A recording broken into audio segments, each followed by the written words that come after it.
If you're working in a situation where you have a lot of English language learners, I would encourage to allow them to use their native language, especially when they're communicating with peers who might share the language and they could actually help each other out.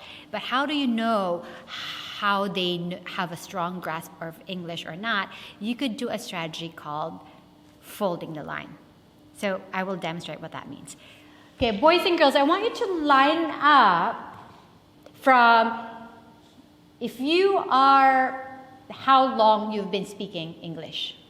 So if you're a native English speaker from birth, you are at the edge of the line.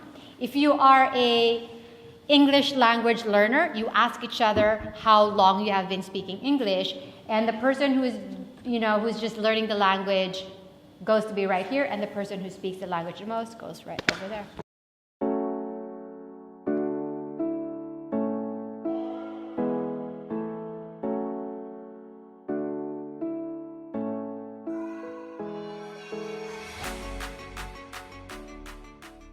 Most of the students in my ISTA team have been speaking English for a while, but we also have a big group of English language learners. They all speak more than one language. Who had language before they spoke English? Okay, so Brittany, English is your only. If you're working with a multilingual class, and you might have students who don't have a strong grasp of English, what kind of support can you give them? Sometimes the best support we can give kids are other kids. So what I would do is I would make students form a language line of how comfortable they are in speaking English, especially if you've noticed that you might have a lot of English language learners in your ensemble.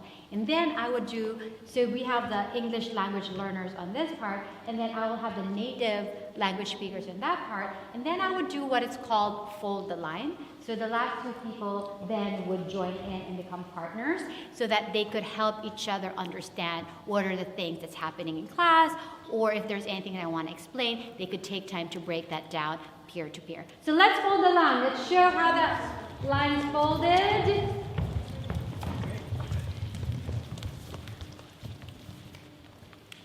And so let's say, shake each other's hand because you.